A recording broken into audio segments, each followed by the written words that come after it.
नमस्कार बच्चों, मैं बजरंग लाल भौतिक विज्ञान की इस कक्षा में आपका स्वागत करता हूं। बच्चों, हम पढ़ रहे हैं हमारी प्यारी बुक फिजिक्स और फिजिक्स का चैप्टर 13 जिसका नाम है नाभिक। और नाभिक में हम बच्चों पढ़ने वाले हैं बहुत ही आसान टॉपिक जिनके नाम हैं नाभिकीय विखंडन और नाभिकीय संलयन। और नाभिकीय विखंडन पर आधारित और हमारे एग्जाम की दृष्टि से बहुत ज़्यादा महत्वपूर्ण टॉपिक है जिसका नाम है नाभिकीय रिएक्टर। तो बच्चों, नाभिकीय रिएक्टर के लिए हमें नाभिकीय अभिक्रियाओं को समझना होगा और उसके अंतर्गत नाभिकीय विखंडन और नाभिकीय संलयन को हमें विस्तार से जानना होगा। लेकिन बच्चों, अगर आपने पहले वाले वीडियो नहीं देखे हैं तो आप उन्हें भी ज़रूर देखें, क्योंकि नाभिक को ही समझेंगे तभी तो आगे बढ़ेंगे। समझ गए आप? तो इसलिए बच्चों, कॉपी पेन के साथ तैयार हो जाइए और हम बात करते हैं। अभी यहाँ पर स्टार्टिंग करते हैं नाभिकीय विखंडन से। नाभिकीय विखंडन को समझने से पहले आपको बता दें कि यहाँ जो नाभिक में हम नाभिकीय विखंडन का उपयोग जो करते हैं उसमें हम क्या करते हैं, यूरेनियम के नाभिक पर न्यूट्रॉन के बौछार करवाते हैं और उसको तोड़ते हैं। तो इसलिए क्या हो गया, विखंडन। भाई, नाम में क्या लिखा हुआ है? नाम में लिखा हुआ विखंडन। विखंडन का अर्थ होता है तोड़ना। तो परिभाषा की बात करें तो सिंपली आप ये कह सकते हो कि हमारे पास कोई भारी नाभिक है, हैवी, उसे क्या करना है, तोड़ना है। तोड़ देंगे तो क्या हो जाएंगे, उसके टुकड़े हो जाएंगे। तो वो क्या है, वो विखंडन है। नाभिक को तोड़ दो तो नाभिकीय विखंडन है। लेकिन हमारे इस चैप्टर में जो उसका यूज है उसके हिसाब से अगर पढ़े तो हम ये कहेंगे कि जब किसी भारी नाभिक पर न्यूट्रॉन की बौछार की जाती है, उस पर आपतित कराए जाते हैं, तब यह दो हल्के नाभिकों में विभक्त हो जाता है। इसे नाभिकीय विखंडन कहते हैं। लेकिन हो सकता है कि आपके माइंड में ये परिभाषा हो कि किसी भारी नाभिक के दो या दो से अधिक हल्के नाभिकों में टूटने की जो प्रक्रिया है उसे नाभिकीय विखंडन कहते हैं। तो दोनों ही परिभाषाएं सही हैं, आप दोनों ही याद कर सकते हो, या जो आपको याद है उसके हिसाब से आप आगे बढ़ सकते हो। खोज की बात करें, ऑटो हॉर्न और स्टान्समान ने इसकी खोज की थी। चलो बच्चों, आगे बढ़ते हैं। अब हम बात करते हैं नाभिकीय ऊर्जा की, क्योंकि ये जो अभिक्रिया होती है इनसे अपार ऊर्जा मुक्त होती है। और दूसरे शब्दों में बात की जाए तो इनका उद्देश्य क्या होता है? इनका उद्देश्य होता है कि इन नाभिकीय अभिक्रियाओं से हम एक ऊर्जा प्राप्त करें और उस ऊर्जा का हम सदुपयोग है या दुरुपयोग भी कह सकते हैं। दुरुपयोग देखो, जैसे परमाणु बम है, हाइड्रोजन बम है। अब इससे क्या है, इससे विज्ञान के कारण हम ये भी कह सकते हैं, भाई दोनों ही पक्ष हैं, पक्ष भी है विपक्ष भी है, कि जो पृथ्वी है वो विनाश के कगार पर खड़ी है। लेकिन अगर सदुपयोग की बात की जाए, जो हम पढ़ेंगे भी कि विद्युत ऊर्जा का उत्पादन किया जा सकता है, तो ये दोनों ही पहलू इसके होते हैं। आपको पता है कि एक सिक्के में दो पहलू होते हैं, तो उसी तरीके से सदुपयोग और दुरुपयोग भी इसमें होते हैं। तो वो कहाँ से होते हैं? वो होते हैं इसकी नाभिकीय ऊर्जा से। नाभिकीय ऊर्जा कहाँ से आएगी? तो नाभिकीय ऊर्जा जो आएगी ना, वो आएगी द्रव्यमान से। चलो, नाभिकीय भट्टियों में जो नाभिकीय विखंडन ऊर्जा है से क्या होता है, विद्युत उत्पादन होता है। हम इसको सदुपयोग कह सकते हैं। जबकि परमाणु बम में मुक्त होने वाली अपार ऊर्जा अनियंत्रित नाभिकीय विखंडन से ही क्या होती है, उत्पन्न होती है। तो दोनों ही बातें हो गई, सदुपयोग भी मान लीजिए और दुरुपयोग भी मान लीजिए। हालांकि कुछ लोग कहते हैं कि दुरुपयोग नहीं है, ये किसी भी देश की सुरक्षा का मामला है, तो वो एक अलग बात है। बाकी अगर सुरक्षा की दृष्टि से अगर उसको उपयोग में लिया गया तो आपने देखा होगा हिरोशिमा और नागासाकी 1945 जो हमला हुआ था जापान में, तो उस तरीके के परिणाम भुगतने पड़ सकते हैं। तो अब बात करें कि नाभिकीय ऊर्जा क्या है। तो नाभिकीय ऊर्जा क्या है? नाभिकीय विखंडन की प्रक्रिया में जो नाभिक आपको प्राप्त हो रहे हैं उनके द्रव्यमान का योग, जो नाभिक आपने काम में लिया है प्रयुक्त नाभिक, उसके द्रव्यमान से क्या होता है, कुछ कम होता है। ओके, अब ये जो कम होता है ना, वो क्या हो जाएगी, द्रव्यमान क्षति हो जाएगी, डेल्टा एम हो जाएगी। और उस क्षति को हम आइंस्टीन की जो समीकरण होती है, भाई बुक्स में लिखा हुआ आइंस्टाइन, हम बोलते हैं कई बार इसको आइंस्टीन, फिर भी ध्यान रखें हमें तो समीकरण से मतलब है। समीकरण होती है E बराबर mc²। ओके, तो E बराबर mc² से क्या करेंगे, उस m की वैल्यू यहाँ रखेंगे और हमें क्या होगी, ऊर्जा का मान प्राप्त हो जाएगा। और इस ऊर्जा को ही हम क्या कहते हैं, इस ऊर्जा को ही हम नाभिकीय ऊर्जा कहते हैं। अब बच्चों बात करते हैं नाभिकीय श्रृंखला अभिक्रिया, जो बहुत ही महत्वपूर्ण टॉपिक है और इसे हमें केवल समझना है, क्योंकि अगर आप एक एक लाइन रटा मारने लग जाओगे तो आप बिल्कुल ही भूल जाओगे कि हमें क्या लिखना है। आप केवल इस प्रोसेस को माइंड में सेट कीजिए, मेरी बातों को सुनिए, समझिए और फिर आप उसको अपने नोट्स में उतारिए, लेकिन अपने अकॉर्डिंग कि हमने क्या सुना है और क्या इसमें प्रोसेस हो रही है। नाम में लिखा हुआ है श्रृंखला अभिक्रिया। देखिए, श्रृंखला का मतलब है एक सीरीज। जैसे हम क्रिकेट मैच होते हैं तो पहला मैच, दूसरा मैच, तीसरा मैच, तो अब ये कितने मैचों की सीरीज़ हो गई, तो आप कहेंगे सर ये 3 मैचों की सीरीज़ हो गई। तो इसी प्रकार से ये भी क्या है, एक सीरीज रिएक्शन है जिसे हम कहते हैं श्रृंखला अभिक्रिया। समझ गए आप? तो यहाँ भी क्या होंगे, नाभिकीय श्रृंखला अभिक्रिया होगी और ये अभिक्रिया एक लगातार प्रोसेस में होती है। अब इसमें होता क्या है, इसमें नाभिकीय विखंडन का उपयोग किया जाता है। यानी एक हैवी नाभिक होता है, उसको तोड़ना होता है किसकी सहायता से, न्यूट्रॉन की सहायता से। न्यूट्रॉन उस पर इंसिडेंट कराएंगे, वो टूटेगा और 2 हल्के नाभिकों में विभक्त हो जाएगा। और ये प्रक्रिया अगर लगातार चल रही है, दैट मीन्स ये एक सीरीज रिएक्शन बना रही है। बात करते हैं यूरेनियम 235 पर मंद गति, ठीक है ना, यानी स्लो मोशन आप कह सकते हैं, कि न्यूट्रॉनों की अगर बौछार करवाते हैं या टक्कर करवाते हैं या आपतित करवाते हैं तो यह 2 हल्के नाभिकों में क्रिप्टॉन और बेरिलियम में क्या होता है, विभक्त हो जाता है। थोड़ा सा आपको ये करना होगा कि इन्हें याद करना होगा आपको, कि क्रिप्टॉन और बेरिलियम। कहने की बात यह है कि ये रिएक्शन आप याद कर लेना, फिर आपकी कोई समस्या नहीं आएगी। समझ गए कि इसमें आप किसको तोड़ रहे हैं और आपके कौन कौन से उसमें उत्पाद वापस तैयार हो रहे हैं, बन रहे हैं। तो बात करते हैं इसमें आगे, विभक्त हो जाता है और साथ में 3 न्यूट्रॉनों का भी उत्सर्जन होता है। क्योंकि देखो न्यूट्रॉन लगातार आते रहेंगे तभी तो रिएक्शन चलती रहेगी। वो चलो अपन आगे बात करेंगे, फिलहाल इस रिएक्शन को समझते हैं। देखिए 92 यूरेनियम 235, 92 यूरेनियम 235 है और इस पर हम बौछार करवा रहे हैं किसकी, न्यूट्रॉन की। न्यूट्रॉन का सिंबल आप जानते हैं 0n1 होता है। अब जैसे ही आपने इसको एक साथ किया तो करते ही क्या बन जाएगा भाई, बैलेंस कीजिए, 235 + 1 236, 92 + 0 92, ये बन गया। और फिर ये क्या हो गया, विखंडित हो गया किस में, बेरिलियम में और क्रिप्टॉन में, और साथ में आएंगे 3 न्यूट्रॉन। तो ये रिएक्शन आप ध्यान में रख लेना और इसी रिएक्शन को हम आगे विस्तारित रूप में एक भाषा देंगे, लिखने लग जाएंगे। ठीक है, अब आप इस चित्र को ध्यान से समझेंगे। इस चित्र के अंदर आप देख रहे हैं कि हमें तो क्या करना है, ये विखंडित करके दिखाना है। और कैसे करके दिखाएंगे वो देखिए आप। ये क्या है, ये है न्यूट्रॉन। जब आप कॉपी बनाते हैं तो शायद ये बनाते समय आपकी प्रॉब्लम आएगी, तो आप क्या करेंगे, गोला बना देंगे ऐसे, ओके, और उस गोले में लिख देंगे यूरेनियम, ओके, और यहाँ पर आप लिख देंगे 0n1। अब जैसे आपने यूरेनियम पर, जैसे आप यहाँ देख रहे हैं, अब ये एक कॉम्बिनेशन आपने सेट किया, सेट करते क्या बन गया, 92 यूरेनियम 236, तो ये आपको यहाँ पर बन गया यूरेनियम का। हम एक शॉर्ट बता रहे किस तरीके से आप कॉपी में बना सकते हैं। तो ये प्रोसेस आप यहाँ तक काउंट कर लीजिए, ठीक है। और अगर आप पूरा दिखाना चाहें तो यहाँ लिख देना 235, और यहाँ से बन गया आपका, प्लस कर देना इसको न्यूट्रॉन को, यहाँ से अपन कर देंगे इसको 92 यूरेनियम 236।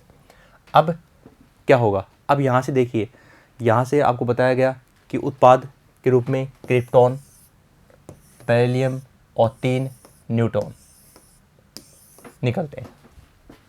अब जब बुक में आप कॉपी बनाते हैं ना, तो आप क्या करेंगे, एक जैसे आपने यहाँ बना दिया और एक आपने यहाँ बना दिया, फिर 3 निकाल देना इसमें न्यूट्रॉन। जैसे एक न्यूट्रॉन यहाँ निकाल दिया, एक न्यूट्रॉन यहाँ निकाल दिया, एक यहाँ निकाल दिया। फिर सेम प्रोसेस इस न्यूट्रॉन के साथ आगे एक यूरेनियम लगा दीजिए और ऐसे यहाँ लगा दीजिए एक यूरेनियम, और एक चैन कॉम्बिनेशन बना देना। यानी जैसा आपने ये प्रोडक्ट यहाँ बनाया है कि आपने बेरिलियम तैयार कर दिया, यहाँ पर क्रिप्टॉन तैयार कर दिया और 3 न्यूट्रॉन तैयार कर दिए, ऐसा ही कॉम्बिनेशन आपको इन 2 के साथ आगे की ओर बनाना है। एक बन जाएगा यहाँ, एक बन जाएगा यहाँ पर, ऐसे इधर आ जाइए, 3 न्यूट्रॉन निकाल देना, एक यहाँ बना देना। ऐसे आप क्या कर सकते हो, एक सीरीज कॉम्बिनेशन बना सकते हो।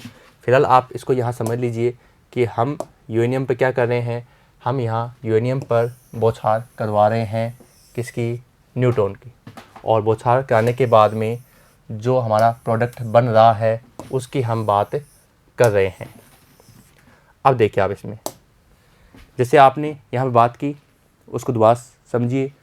हमने सिर्फ ये लिखा है कि यूरेनियम 235 न्यूट्रॉन के साथ में क्या हो रही है, इसकी संगत टक्कर करवा रहे हैं, न्यूट्रॉन को इसके ऊपर इंसिडेंट करवा रहे हैं, तो बन रहा है आपका यूरेनियम 236। अब ये विखंडित होगा तो क्या बनाएगा, बेरिलियम बनाएगा और क्रिप्टॉन बनाएगा और साथ में निकलेंगे 3 न्यूट्रॉन। अब इसमें जो प्रोसेस होती है ना, उसमें ये मतलब होता है कि अगर जैसे हम बात करें सीरीज की, सीरीज कॉम्बिनेशन के लिए ये ज़रूरी होता है, ये आगे हम और भी पढ़ेंगे कि शर्तें क्या है इसकी। ये शर्तें हैं, देखिए आप भी समझदार हैं कि यूरेनियम हमारे पास है, हमने न्यूट्रॉन को बौछार करवाई, उसको तोड़ दिया, अब ये न्यूट्रॉन 3 और आ गए। अब आप सोचिए कि अगर इनको आगे यूरेनियम और मिल जाए तो क्या होगा।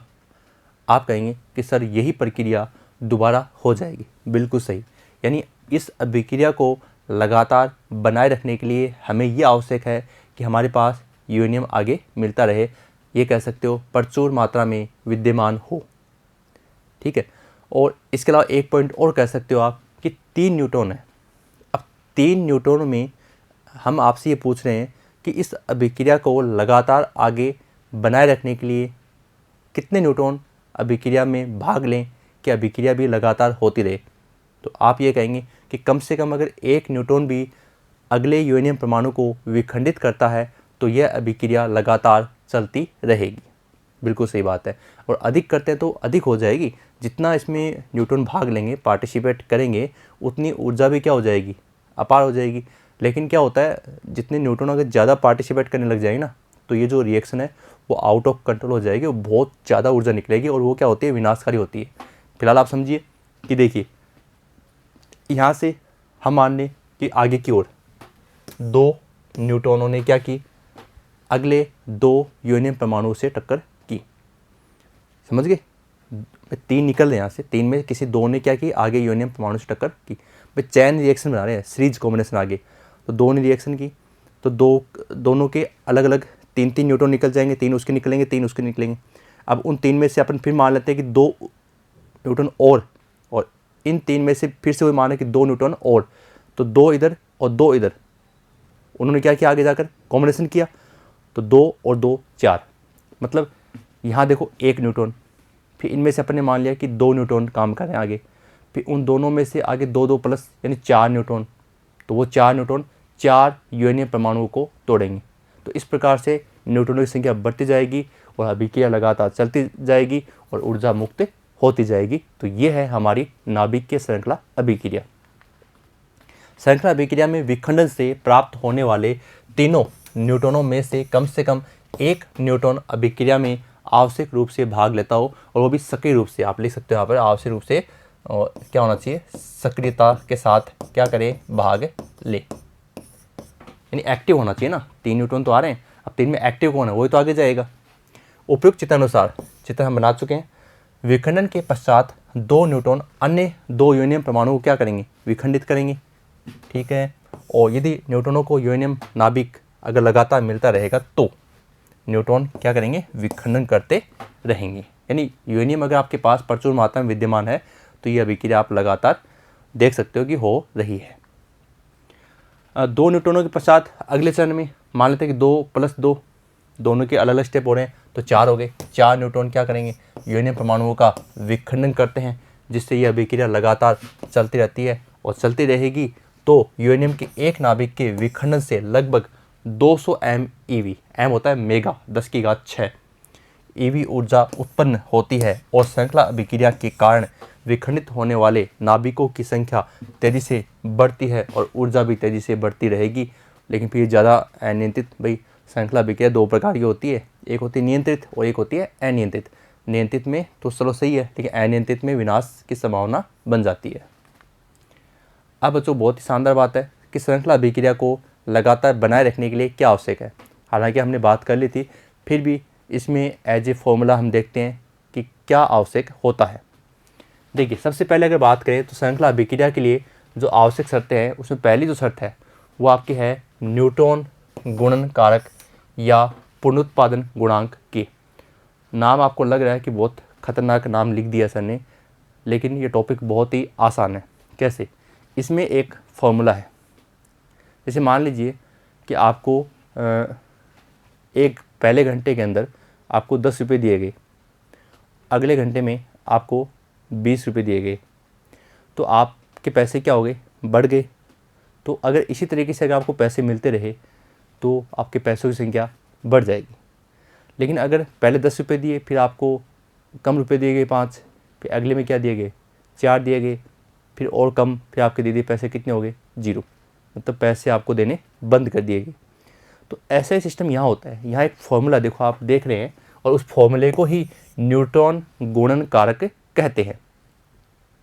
विखंडन जो हो रहा है, किसी भी एक स्टेप के अंदर विखंडन जो हो रहा है, उस स्टेप में विखंडन में आपको कितने न्यूटन प्राप्त हो रहे हैं? न्यूटनों की संख्या। न्यूटनों की संख्या कितनी है? विखंडन की किसी भी पीढ़ी में बात कर लीजिए आप, उसमें एक न्यूटनों की संख्या कितनी है? और इस पीढ़ी से जस्ट पहले वाली पीढ़ी में कम से कम एक पीढ़ी कम में उपस्थित न्यूटनों की संख्या कितनी है? जैसे अब मान लीजिए कि अब कितना है और उससे पहले वाले में कितना था, जस्ट पहले वाले में, समझ गए ना आप? तो अगर आगे की संख्या भाई ऊपर की संख्या भाई एक संख्या ऊपर है एक संख्या नीचे है, अगर ऊपर वाली संख्या नीचे वाली संख्या से बड़ी है तो जब भी आप भाग दोगे तो 1 पॉइंट समथिंग 2 पॉइंट समथिंग यानी अच्छा माना जाएगा। और अगर ऊपर वाली संख्या नीचे वाली संख्या से छोटी है तो 0 पॉइंट, जो भी भाग आएगा वो 0 पॉइंट में आएगा। और तीसरी बात, अगर दोनों संख्याएं बराबर हैं तो कांस्टेंट 1 आ जाएगा। तो कुछ ऐसा ही स्टेप यहाँ पर है कि न्यूटन गुणन कारक का मतलब होता है कि न्यूटनों की संख्या देखी जाएगी। अब न्यूटन संख्या कैसे देखेंगे वो देखिए।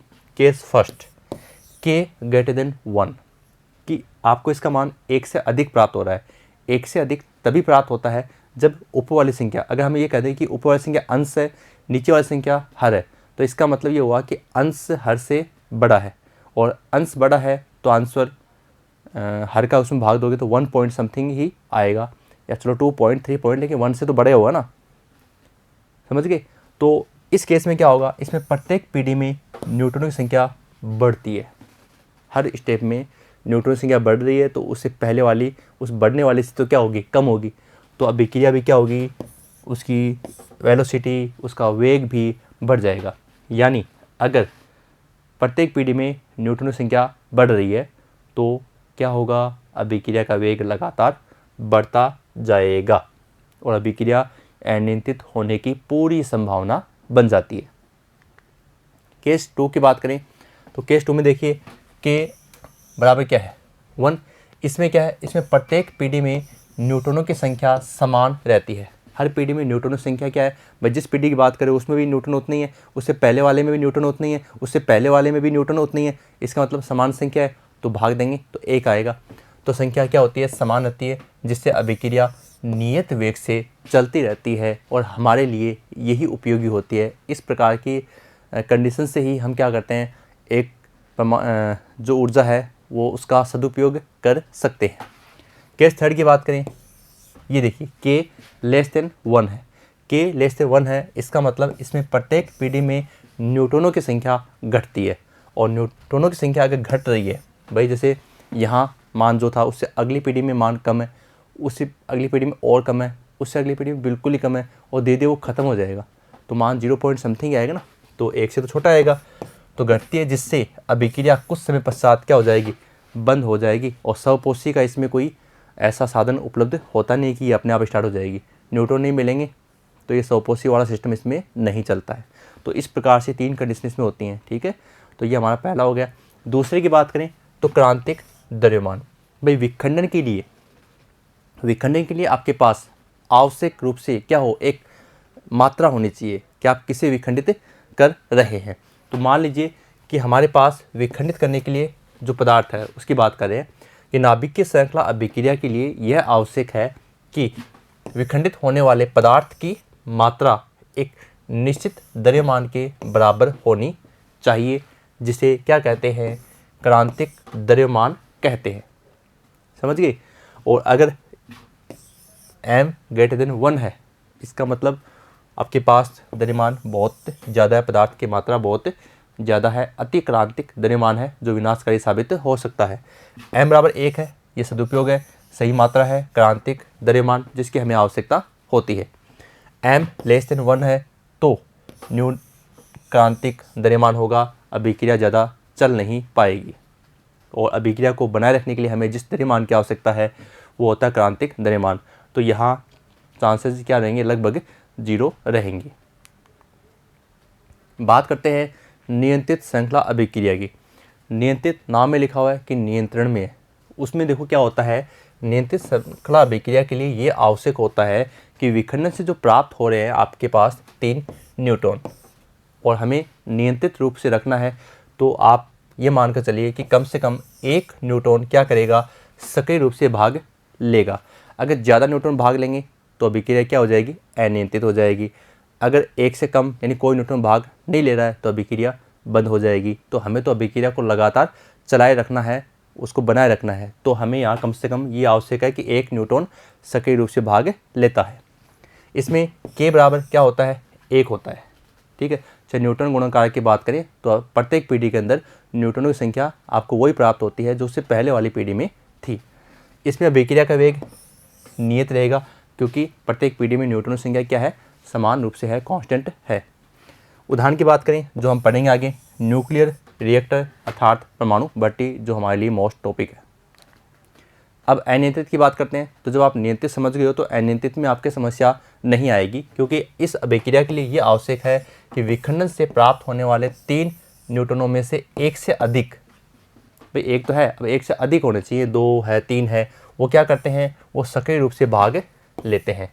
तो इसका मतलब विखंडन की प्रत्येक पीढ़ी में न्यूट्रॉनों की संख्या बढ़ती जाएगी तो k ग्रेटर देन 1 हो जाएगा। और अगर न्यूट्रॉनों की संख्या प्रत्येक पीढ़ी में बढ़ती जाएगी तो अभिक्रिया का वेग लगातार क्या होगा, बढ़ेगा। एग्जाम्पल परमाणु बम।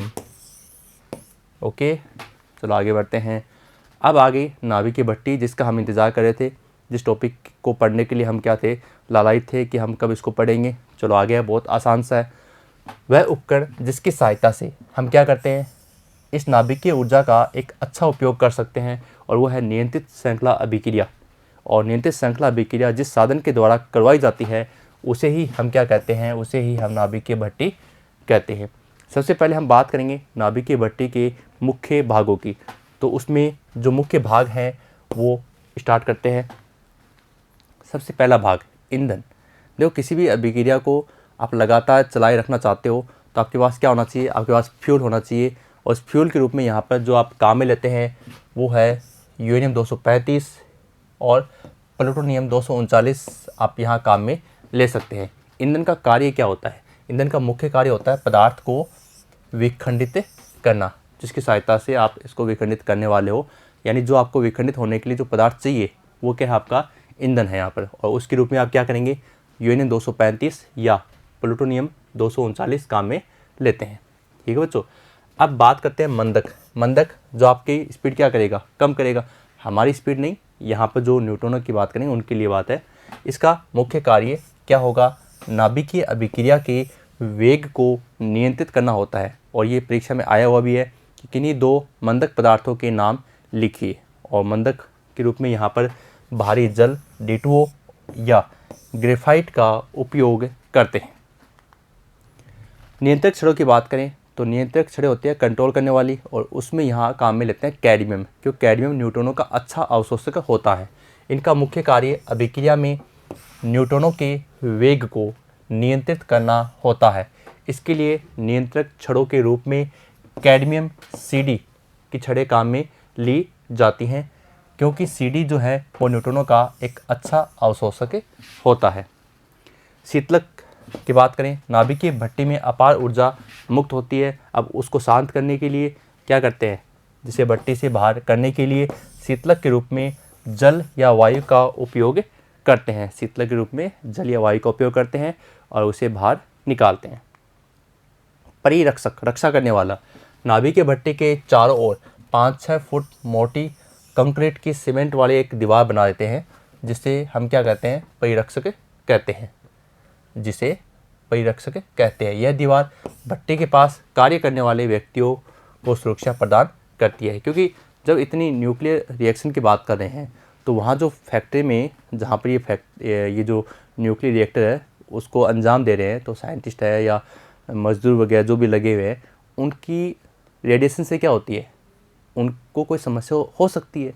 तो उस समस्या के निदान के लिए क्या होते हैं, उसके चारों तरफ जो मोटी दीवार होती है उसे कहते हैं परिरक्षक। अब हम बात करते हैं इसके डायग्राम की। इसके डायग्राम को अपन समझ लेते हैं। तो इसमें देखिए आप पहले कि इसके अंदर आप जो देख रहे हैं, यानी एक परमाणु भट्टी का जो मुख्य पार्ट है वो आपको समझना है।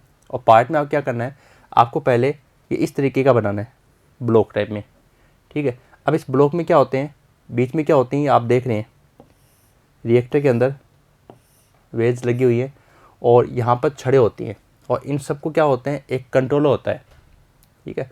अब जैसे इन छड़ों को अपन बाहर खींच लेते हैं, छड़ें होती हैं नियंत्रक छड़ों में। आपको शायद ये बनाना इतना मुश्किल लग रहा होगा, लेकिन अगर आप बनाना चाहें कॉपी में तो कुछ आप इस तरीके से बना सकते हो कि जैसे यहाँ पर अपन कर लेंगे, एक ब्लॉक बना देंगे चारों तरफ। उस ब्लॉक के अंदर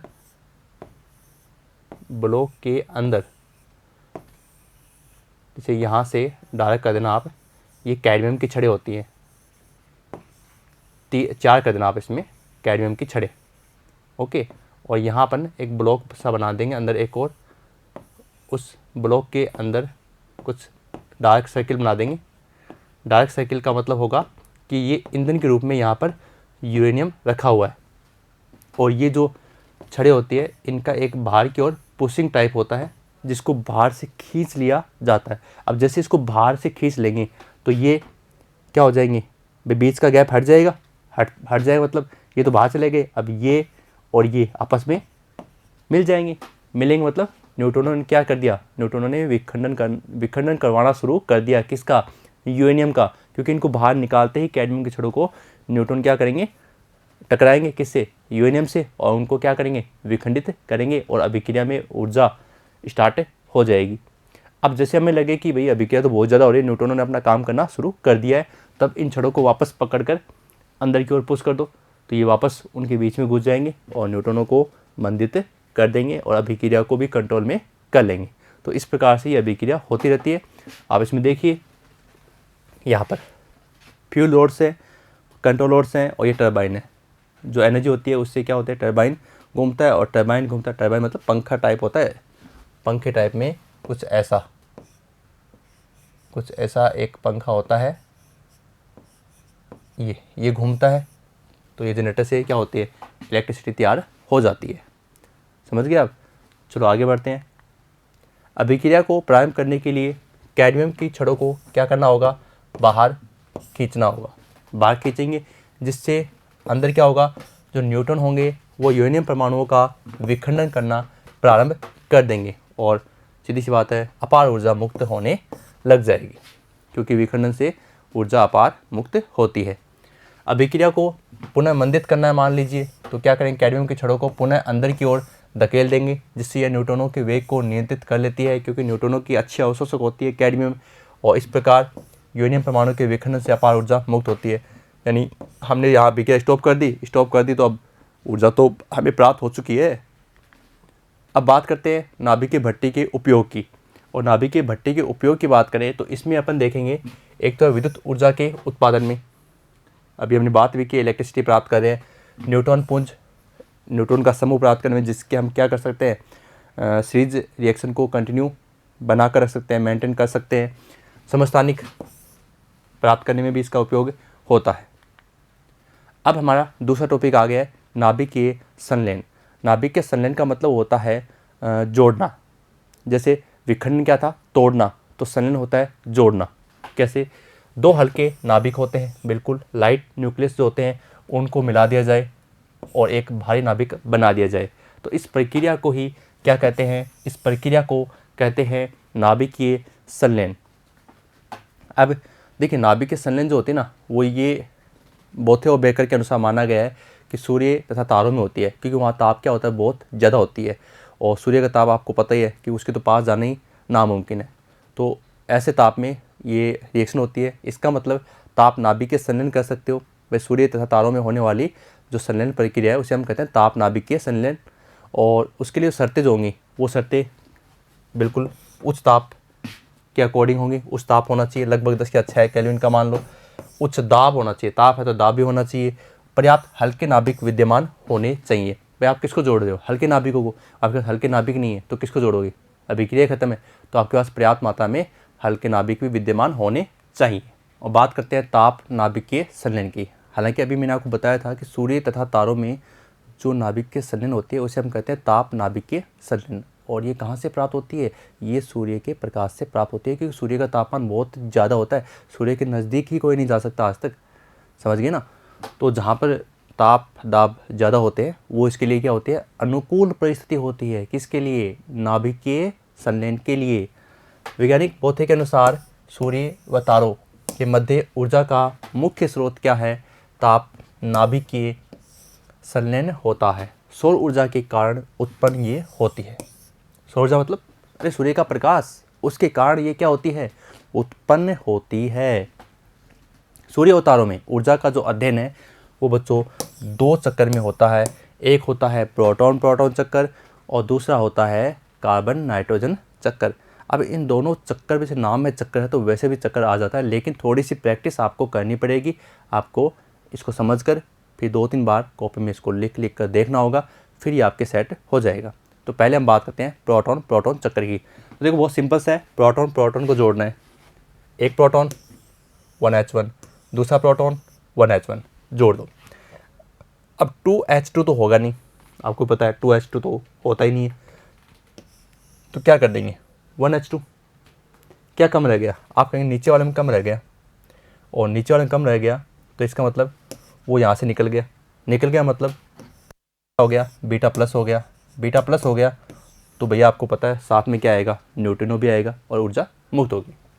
अब जो प्रोडक्ट आपका यहाँ बनेगा ना उसको आप यहाँ ले आओ स्टार्टिंग में। जैसे 1H2 बन गया तो इसको यहाँ ले आए 1H2, फिर 1H2 के साथ आपने जोड़ दिया 1H1, 1 1 2 2 आ गया तो हीलियम आ जाएगा, और 2 + 1 3 हो गया 2He3। बिल्कुल सही है आपका। अब जो प्रोडक्ट यहाँ बनेगा उसको कहाँ लाना है? उसको स्टार्टिंग में लाना है, ये ले आए और वापस प्रोटॉन के साथ रिएक्शन। तो अब इस रिएक्शन को यहाँ से बनेगा अल्फा कण और यहीं स्टॉप हो जाएगी अल्फा कण आते ही। और नीचे देखो 3 है, 2 तो आ गया, एक और निकाल दो +1 E0, और +1 आ रहा है तो क्या बनेगा? न्यूट्रिनो और ऊर्जा मुक्त होगी। अब इनको जोड़ दो। तो देखो जोड़ेंगे कैसे? 1 2 3 4, 4 तो हो गया आपके क्या हो गए? प्रोटॉन हो गए। ये लीजिए 4 प्रोटॉन। अब देखो ये इसको कट करेगा, 1H2 कट कर देगा भाई। इधर इस साइड 2 साइड हो गए ना, और 2H3 कट करेगा। अब क्या बच गए? इस साइड तो केवल ये बच रहे हैं 4, 1H1 बच रहे हैं। इस साइड में 2He4 आ गया, ओके। फिर 1 और 2, ये लीजिए आपके 2 क्या आ गए? इसमें पॉजिट्रॉन आ गए। न्यूट्रिनो, ये लीजिए 2 न्यूट्रिनो हो गए और ऊर्जा मुक्त हो रही है। डायरेक्ट याद करें ना इसको जनरल साइंस के according 26.7 mega electron volt, okay. तो ये हो गया प्रोटॉन प्रोटॉन चक्कर। दूसरा चक्कर है कार्बन नाइट्रोजन चक्कर, और उसमें भी आपको ये रिएक्शन आनी चाहिए। रिएक्शन ये कॉमन रहेगी दोनों के, लास्ट आंसर कॉमन रहेगा, स्टार्टिंग थोड़ा अलग रहता है। बाकी उसमें भी अगर ये आंसर आ गया तो आपका काम बन गया। चलो बात करते हैं कार्बन नाइट्रोजन चक्कर की, देखते हैं। देखिए कार्बन एक प्रोटॉन के साथ करते हैं तो 6 1 7, 7 पर आता है नाइट्रोजन और ये हो गया 13, 7 नाइट्रोजन 13 ऊर्जा मुक्त। चलो अब 7 नाइट्रोजन 13 को यहाँ लाए, फिर से 1H1 किया तो देखो 7 नाइट्रोजन 14, एक यहाँ से रिलीज हो गया। रिलीज होते ये क्या बन गया? ये बन गया बीटा प्लस, और साथ में आ जाएगा बीटा प्लस के साथ कौन आता है? न्यूट्रिनो आता है, ओके। अब जो यहाँ बनेगा वो यहाँ आ जाएगा, और यहाँ पर ये नाइट्रोजन है 7 नाइट्रोजन 14 है। फिर प्लस 1H1 है तो आप इसको सोल्व करेंगे, क्या आ जाएगा? 8 ऑक्सीजन 15, 8 ऑक्सीजन 15 आ गया, ऊर्जा मुक्त होगी। ये यहाँ पर ले आओ 8 ऑक्सीजन 15, इसको तोड़ दो। 7 नाइट्रोजन 15 प्लस 1 रिलीज हो गया, बीटा प्लस हो गया।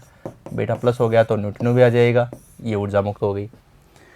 अब जो यहाँ बनेगा वो यहाँ आ जाएगा, 7 नाइट्रोजन 15 प्लस 1H1। अब देखो कार्बन आ गया, जहाँ से स्टार्ट वहीं से पहुँच गए, और अल्फ़ा कण आ गया। अल्फ़ा कण आते ही अभिक्रिया अपनी स्टॉप हो जाती है, प्लस न्यूट्रिनो नहीं आएगा इसमें, प्लस क्या होगा, ऊर्जा। तो इस प्रकार से ये हो गया। अब इसको सेट कीजिए आप। चलो सेट करते हैं। न्यूट्रिनो आप कट कर देना यहाँ से, केवल ऊर्जा। अब ऊर्जा के मान हम अलग स्टेप में नहीं रख सकते, क्योंकि फिर हमें वैल्यूज याद करनी पड़ेंगी।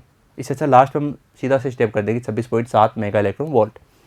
अब जोड़ो, 1 2 3 4, 4 आ गए प्रोटॉन। कार्बन 12 कट हो गया।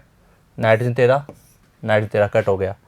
8 ऑक्सीजन 15 कट हो गया। 7 नाइट्रोजन 14 कट हो गया। 7 नाइट्रोजन 15 कट हो गई। इधर देखो क्या बच गए, 2H4 बच गया, यहाँ लिख दिया 1 2, और ये आगे 2, और 2 होंगे आपके न्यूट्रिनो। एक तो ये हो गया, एक ये हो गया, ये आगे 2, ये वाला नहीं है, ये कट कर दिया अपन ने, और ऊर्जा हो गई 26.7 मेगा इलेक्ट्रॉन वोल्ट। तो इस प्रकार से ये हो गया आपका कार्बन नाइट्रोजन चक्कर।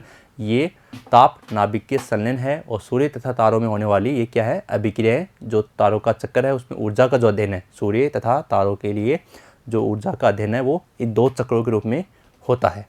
तो बच्चों इस प्रकार से ये जो वीडियो था बहुत ही शानदार था आपके लिए। अगर कहीं फिर से प्रॉब्लम है तो आप वीडियो को रिवाइंड करके देख लीजिए। और अब बच्चों हम नेक्स्ट पार्ट में करेंगे, इस चैप्टर के न्यूमेरिकल सॉल्व करेंगे। न्यूमेरिकल सॉल्व करने के लिए ज़रूरी है कि आप सारे वीडियो पहले से तैयार कर लें, क्योंकि फॉर्मूलों के बिना हम न्यूमेरिकल सॉल्व नहीं कर पाते हैं। और अगर हमारे पास फॉर्मूले होते हैं तो हम न्यूमेरिकल को आसानी से कर सकते हैं। तो बच्चों मिलते हैं नेक्स्ट वीडियो में। धन्यवाद।